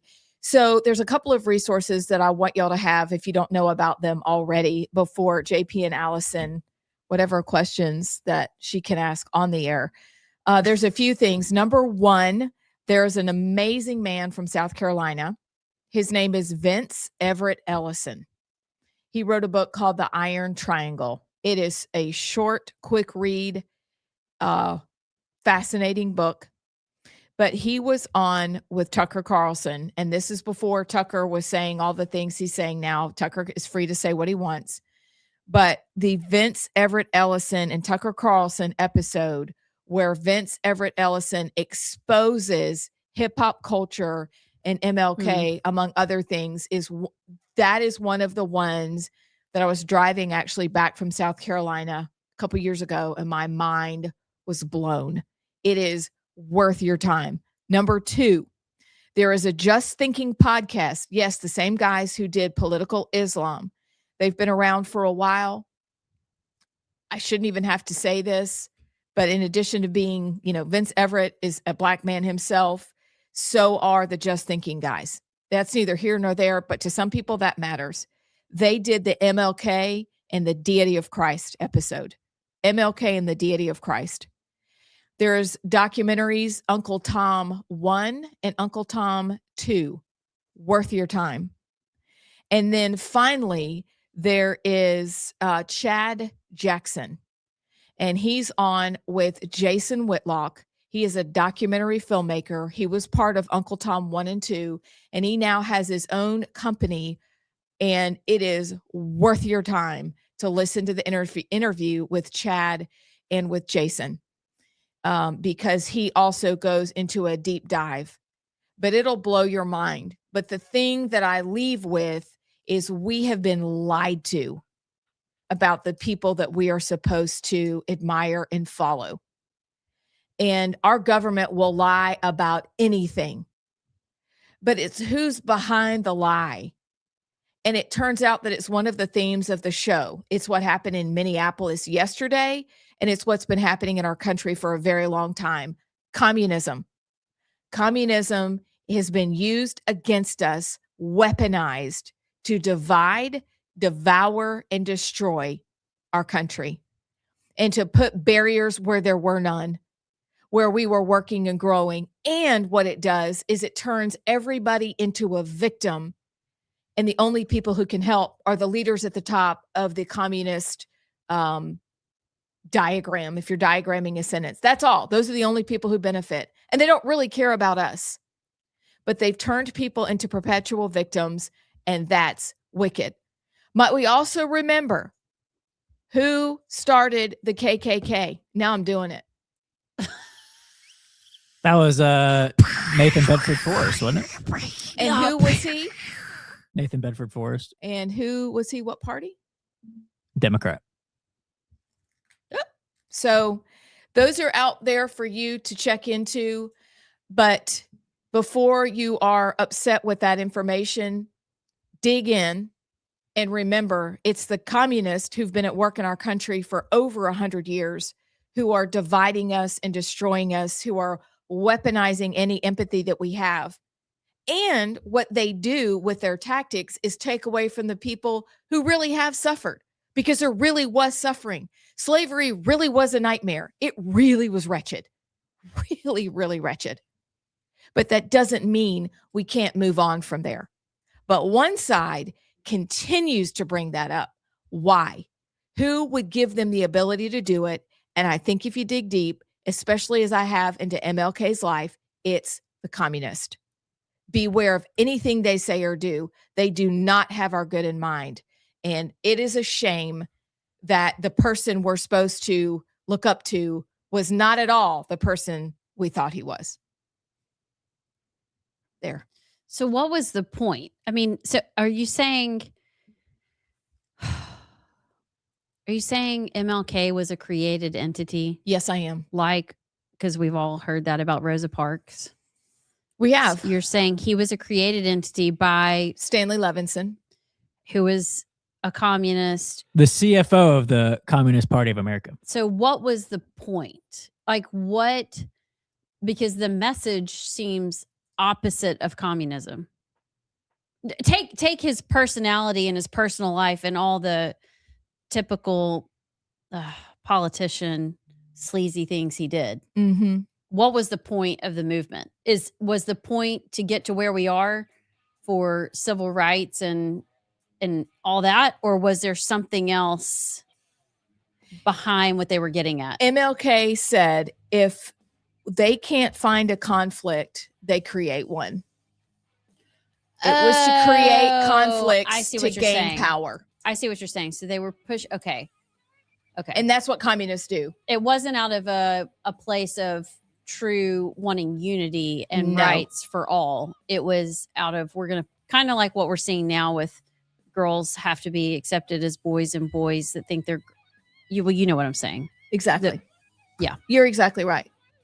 And I have some good questions on the other side too. Okay. Sounds good. If I don't come back, y'all know why. Okay, bye.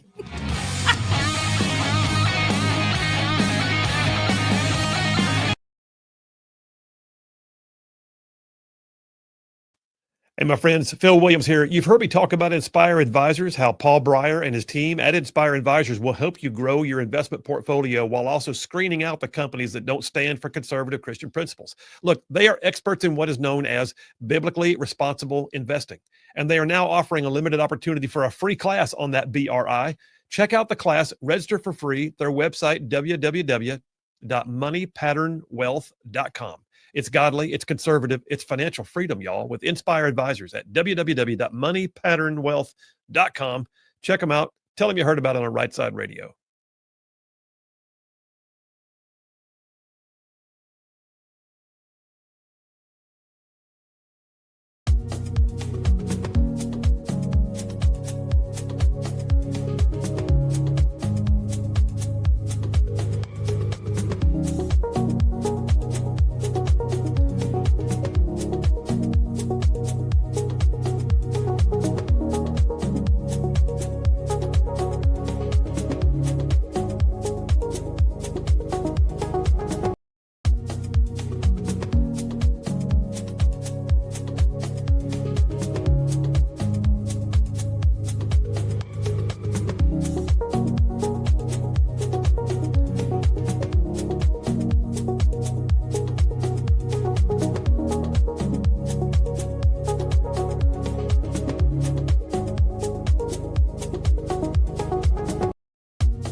Welcome back to Rightside Radio. I'm Amy Beth Shaver with Allison Sinclair and JP.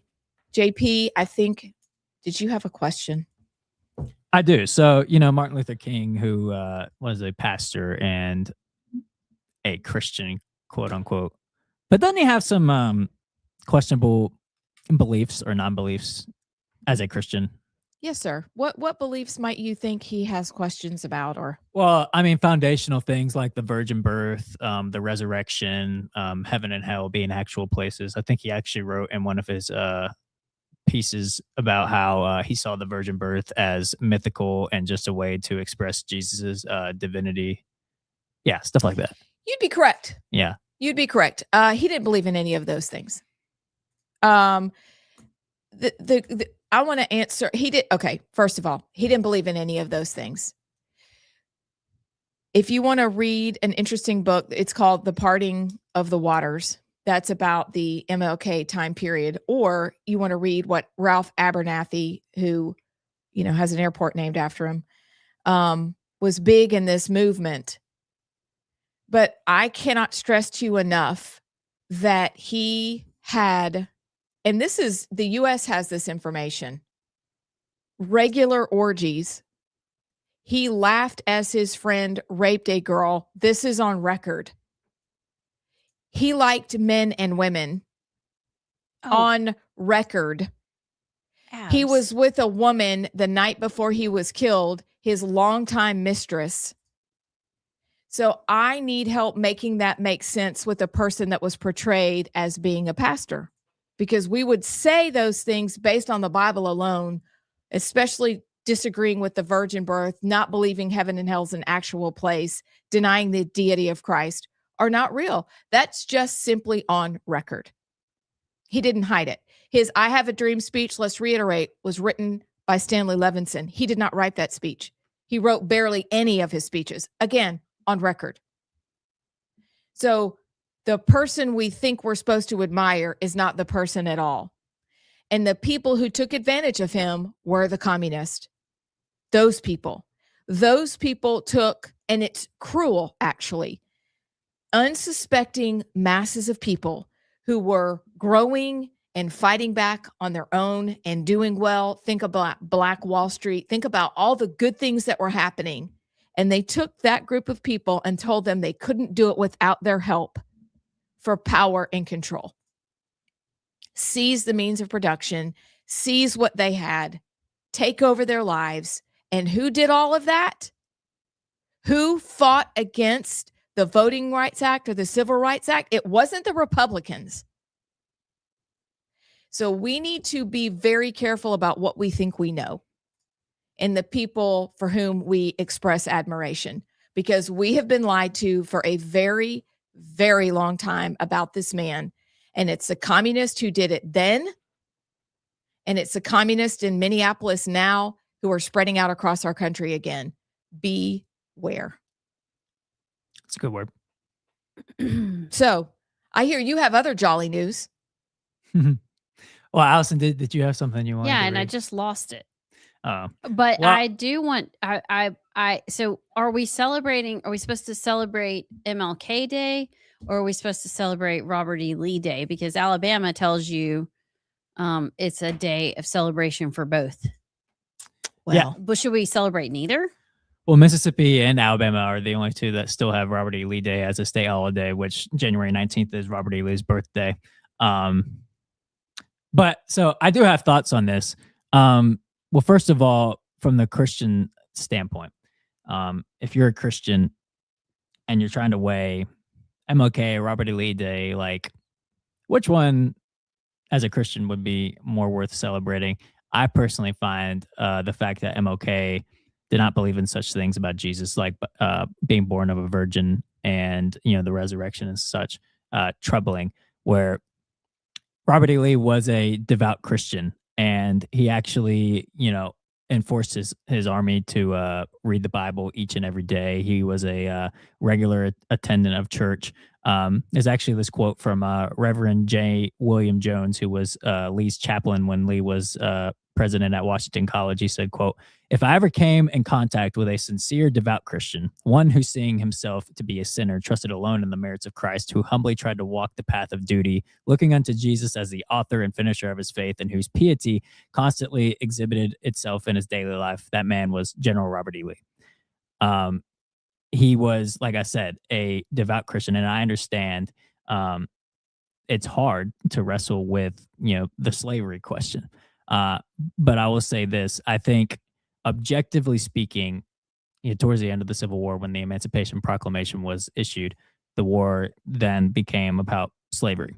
However, I think it's important to make a distinction that eventually the war being about slavery, that does not mean that all of the Confederates fought to keep slavery. I think that's an important distinction to make. I think it was Stonewall Jackson's wife who actually wrote in her memoir that she did not believe that if the war was genuinely about slavery, that her husband would have partaken in the war.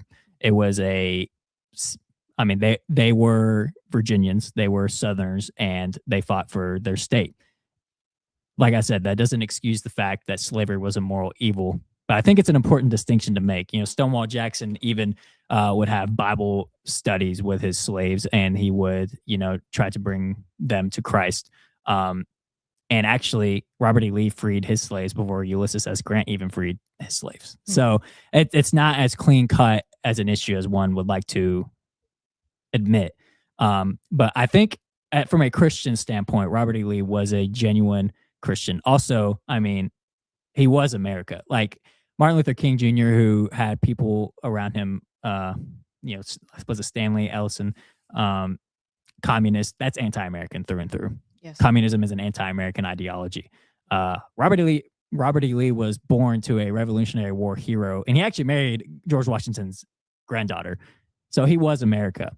And I think you can honor the man of Robert E. Lee while also not endorsing slavery.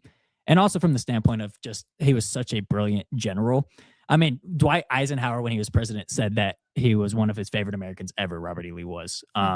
He was one of the most brilliant generals America's ever produced. Look at like the Battle of Chancellorsville, where he was outnumbered by more than half against the Union Army and was able to win. And he was the master of splitting your army in two when you're outnumbered. That's like defies all logic, but he was such a master at that. So you can honor the man as a general, you can honor the man as a Christian, while also not endorsing slavery. And I think that's an important distinction to make when talking about Robert E. Lee versus MLK. Well, Josh Moon would really disagree with you. I'm shocked. I don't know if you're shocked, but this is what he has to say. Alabama disgraces itself by continuing to honor a traitor on MLK Day. No decent person could ever seriously justify honoring Robert E. Lee at all, much less on the same day the state honors Martin Luther King Jr. And then he goes on, Lee was a hateful, mean-spirited man who fought to tear America in two in order to preserve the right to own other humans. He was needlessly aggressive to suit his own ego, a poor tactician, and above all else, bad at math. A poor tactician? Bad at math. What? A poor tactician. He goes on and on and on. So, bless it. What a day. What a day. What Bless a weird it. day in Alabama history. Well, you could argue he was a poor strategic, because Grant eventually just threw all of his men at him until the Confederacy could not take anymore. But one-on-one in a battlefield, isolated battle, Robert E. Lee is the greatest tactician in American history and one of the greatest ever. So that's just wrong. Josh Moon is once again wrong. Well, Josh Moon's usually always wrong. Yeah. And he was not a hateful person. If you look at all of the memoirs and all of the things written about him by not only his soldiers, but the people that were around him, he was a Bible-believing, born-again Christian man and a God-fearing man. I'm reading a quote right here. This is, he had lived as he died with his supreme trust in an overruling and merciful providence. And this sentiment pervading his whole being was the origin of the majestic calmness which he greeted the most crushing disasters of his military career. His faith and humble trust sustained him after the war, when the woes of the South well nigh broke his great spirit, and he calmly expired as a weary child falls asleep, knowing that the Father is near. Would people say bad about somebody who was a hateful person and a hateful man? So it's important, like I said, to make the distinction. Robert E. Lee as the general, as the Christian man, you can honor him without endorsing slavery. I think it's important too, and I think communists have meddled that and muddied the waters to where you can't do that because they want to take away identity. So he was a mean, evil person the way that the three of us are too. Yeah. I mean, if I'm being honest, like the left would call us, those that would go to war against us would call us all sorts of names. Yeah, they would. But we're none of those. We're not domestic terrorists. Although sometimes I'm like, okay, fine. You want to call me a domestic terrorist because I go speak out against porn at school board meeting? Fine. I'll be a domestic terrorist. I volunteer as tribute. Yeah, I mean, my goodness. What else? We're misogynistic. We're bigoted. We're racist. We're homophobic. It's funny. If people could see our lives and see into our lives and our families and who we surround ourselves with, they would never be able to say those things. No, they wouldn't. They don't know us. They don't. And that's a problem also, is that in the United States, it seems as we've had the opportunity to travel, the rest of the world can make separations and delineations between we should keep this and not that. But in the US, we will only accept the good, which doesn't exist in anybody except for one person. We're not logical that way. And we're unable to keep the meat and spit out the bone. Like we can't do that. And that's not great. Yeah. It's to our shame. So they hate us because they ain't us. I think that's it. I think that is it. That's Yes. it. That's It it. really is. That's it. And we're way hotter than the other side. Seriously. Take a conservative female or male and put them up to a liberal male or female. We win hands down every time. Now you're just meddling. I'm serious. It's something about the eyes. That evil darkness will make your skin turn. I mean, look at it. Seriously, look at the other side. the eyes, Chico. They Except never lie. AOC. I think she's pretty cute still. She's very cute. Her eyes Yeah, are she crazy does- too, though. But she does have crazy eyes. Straight crazy. But she has really pretty skin. Oh my word. And her lips are so pretty. Like she's pretty. Darn it. You just Gotta work defeated your on whole her. argument with one person. Yeah, I did. But they only have one. Yeah. Okay. When we come back, it's the end of every show. It's our exit questions. It's our spin of the dial. It's Would You Rather. We'll be back.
Welcome back to Rightside Radio. You guys, tomorrow night we are helping to host an event. We're very excited about it.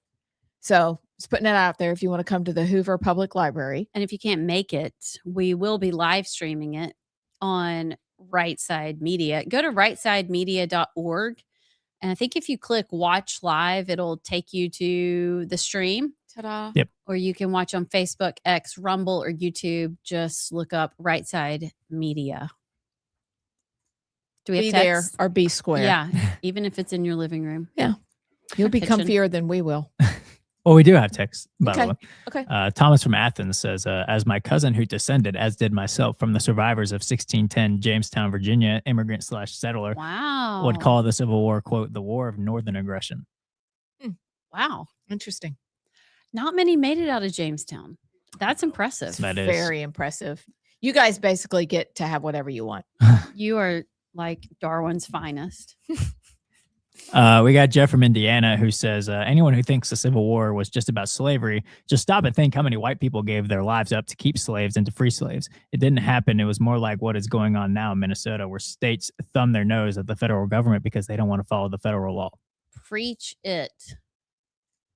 Let's see. John C. from Madison says, did MLK have an actual degree for divinity, or was it a mail order degree? Well, according to the guy that was on Patrick Bet-David's podcast, he used the word dodgy, a dodgy degree. So it is doubtful. How about that? It's a dubious I think situation. he got it from the same place that Pastor Jamel Jermaine yes. Brown. Yes, That's got it. his. That's it.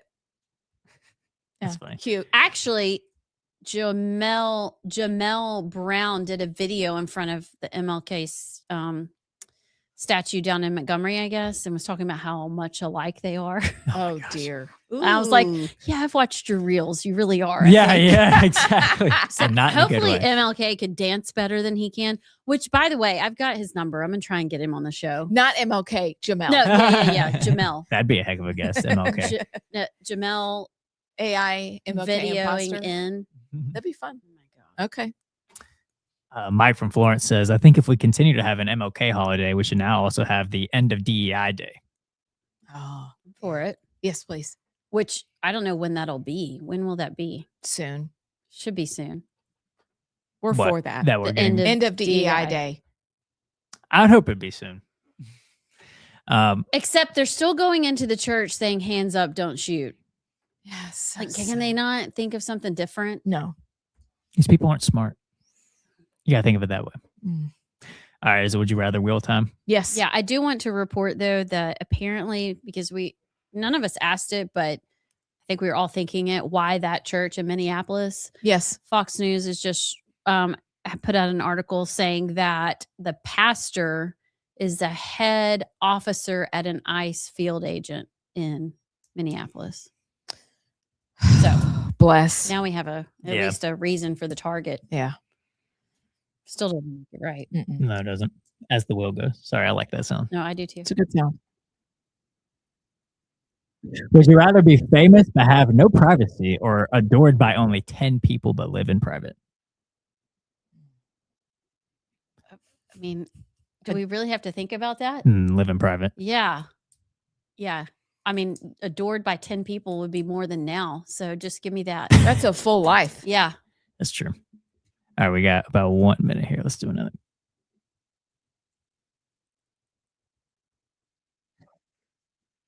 Okay, we've asked this one before. Would you rather lose your sight or your memories? My sight. My sight. I think I'm going to say what I said the last time, which is memories. Are you going to lose them permanently? Is this permanently? Yeah. Yeah, probably my sight. Yeah, my sight.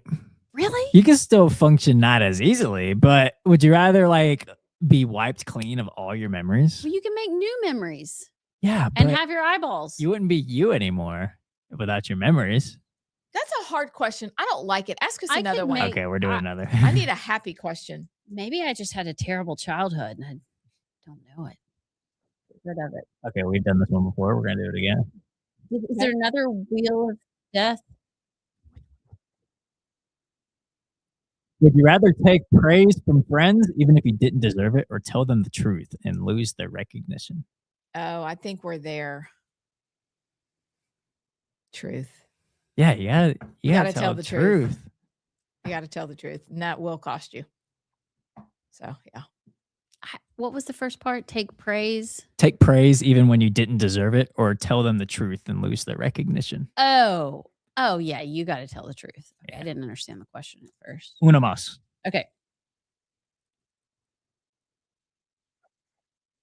Would you rather be completely invisible for one day or be able to fly for one day? Fly.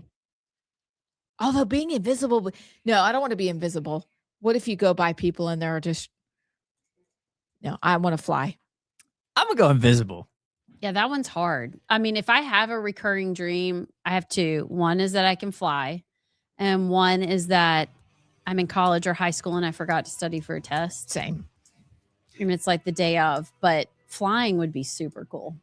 Flying's cool, but you can get on a plane. You can't be invisible and go in rooms and hear what people are saying about you, or go. But do you want to know that? I don't think I want to know that. After today, I think we should go with flying. Yes. We don't want to go anywhere and hear anything. No, nothing. But if you're invisible, you can say whatever you want, and people will be like, "Where's Sinclair? Where?" All right, what about abs? Where'd these people go? And you're good. Well, then if we wipe our memories and take our eyeballs, then we won't have to remember anything we saw in the room. I mean, it all is coming together. It is. I guess it is. Cool. Would you rather? Never boring. We might be back tomorrow. We might not. Hopefully. See y'all then. You're listening live to Rightside Radio with